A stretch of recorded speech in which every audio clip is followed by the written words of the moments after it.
नमस्कार दोस्तों, स्वागत है आपका हमारे channel target for IAS and MPPSC with के। और ये हमारी डेली बेसिस पर सीरीज चल रही है specially for Madhya Pradesh MPPSC का जो नवीन सिलेबस है।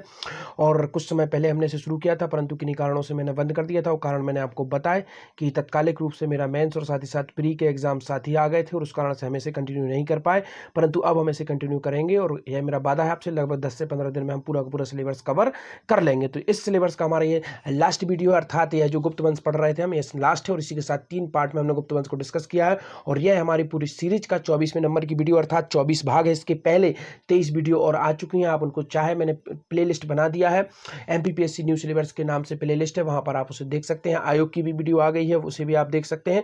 तो चलिए शुरू करते हैं। और इसकी जो पीडीएफ है दोस्तों, फ्री ऑफ कॉस्ट आपको पीडीएफ कहां पर मिलेगी, लिंक डिस्क्रिप्शन में, आप वहां से इसकी पीडीएफ प्राप्त कर सकते हैं। तो चलिए शुरू करते हैं हमारा आज का यह स्पेशली सेशन फॉर एमपीपीएससी।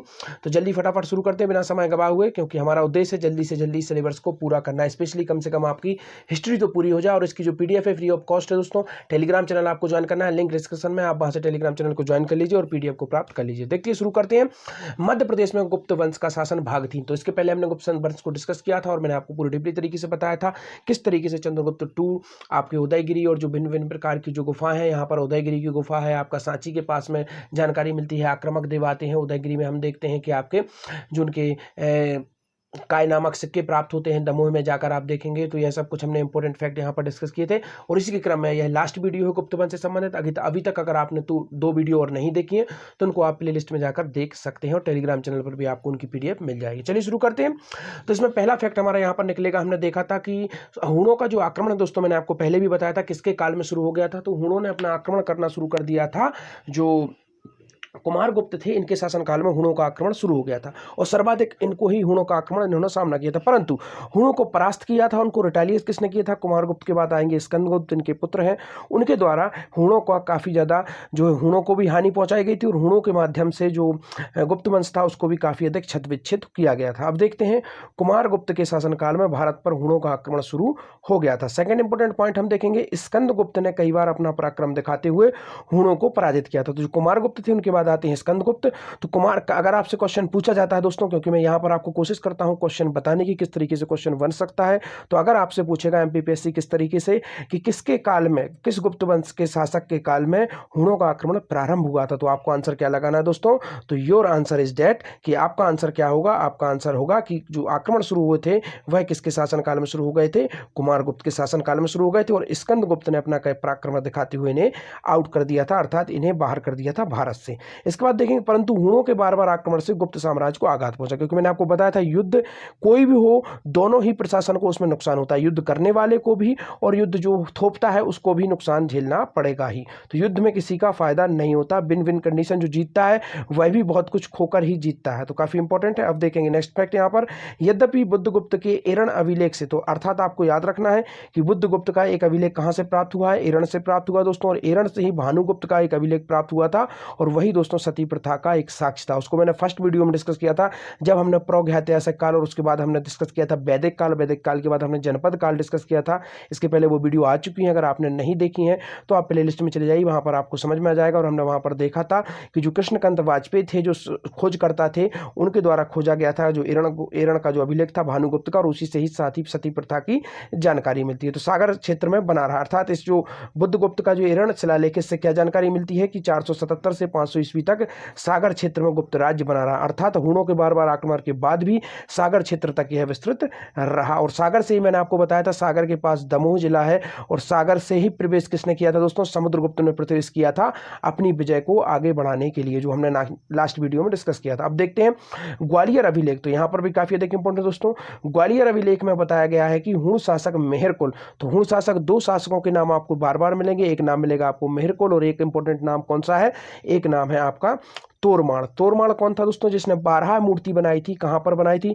इनको नोट करते जाइए दोस्तों, क्योंकि हर कुछ लिखना संभव नहीं होता है। काफी कुछ फैक्ट मैं आपको एक्स्ट्रा बताऊंगा यहीं पर वीडियो में। गागर में सागर भरने की हमारी कोशिश है, तो यह कुछ इंपॉर्टेंट फैक्ट है, इसको लिख लीजिए।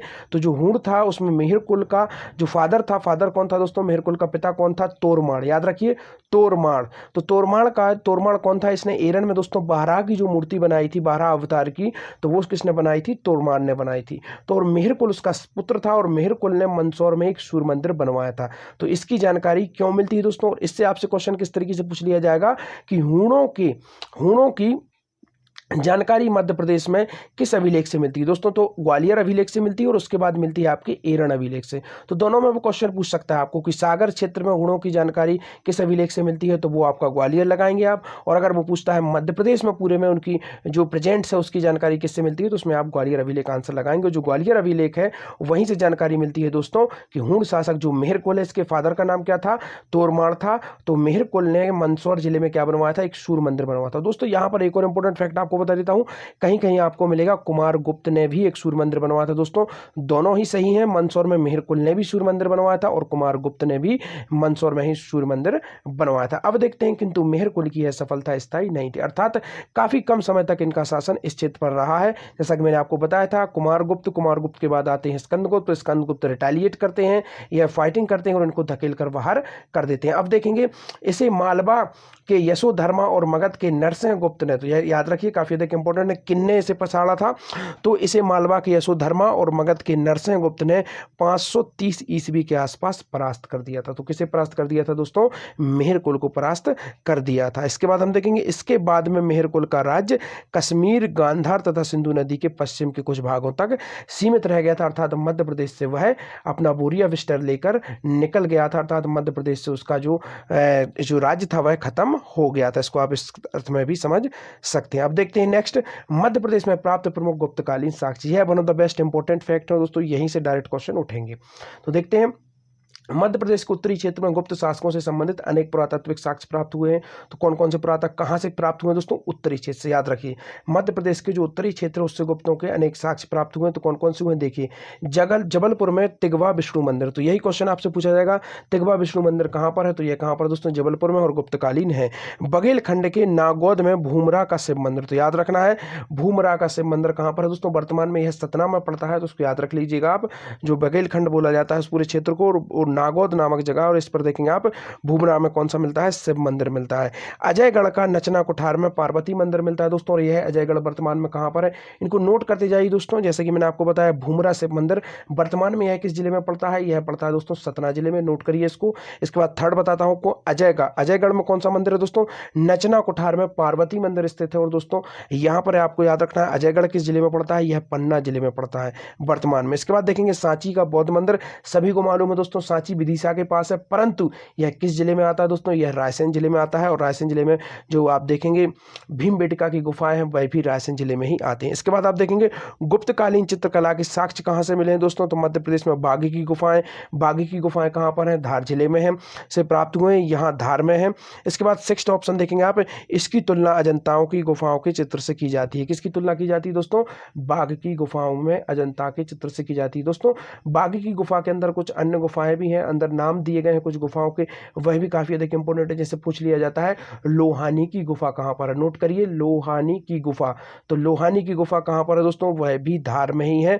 और इस बाघ की गुफा के अंदर कई गुफाएं हैं, उसके अंदर एक गुफा है जिसका नाम क्या है? लोहानी की गुफा है, इसको याद रखना है। इसके बाद देखेंगे, इसी के साथ हमारा यह जो इसका सेशन था गुप्त वंश लगभग पूरा खत्म हो गया दोस्तों। और यकीन मानिए इससे बार कोई भी क्वेश्चन गुप्त वंश से संबंधित नहीं बन सकता है। और इसके बाद हम कौन सा वंश डिस्कस करेंगे दोस्तों? इसके बाद हम लोग डिस्कस करने वाले हैं, इसके बाद काफी अधिक इंपॉर्टेंट वंश है जिसे बोला जाता है आपका त्रिपुरी का दोस्तों, जो आपका कलचुरी वंश है उसको हम डिस्कस करेंगे। काफी अधिक इंपॉर्टेंट और इंटरेस्टिंग वंश होने वाला है, तो उससे भी हम डिस्कस करेंगे। और गुप्त वंश हमारा यहाँ पर समाप्त होता है। लगभग 3 वीडियो हमें इसमें लगी और आप उसे देख सकते हैं। इसकी पीडीएफ आपको टेलीग्राम चैनल पर मिल जाएगी दोस्तों, फ्री ऑफ कॉस्ट है। टेलीग्राम चैनल को जरूर ज्वाइन करिए, उसकी लिंक डिस्क्रिप्शन में, वहां से आप उसे ज्वाइन कर सकते हैं। वीडियो अगर अच्छी लगी हो तो लाइक करिए, शेयर करिए।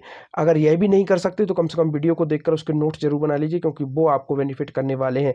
लाइक शेयर सब्सक्राइब आपको बेनिफिट नहीं करेगा दोस्तों, आपको बेनिफिट क्या करेगा? आपको बेनिफिट करेगा इसके नोट्स जरूर बना लीजिए आप। चाहे लाइक ना करिए, सब्सक्राइब ना करिए, आपकी चॉइस है। अगर इस वीडियो से आपको कुछ भी फायदा होता है तो उन दोस्तों को शेयर जरूर कर दीजिएगा जिन्हें इसकी जरूरत है। Thank you so much.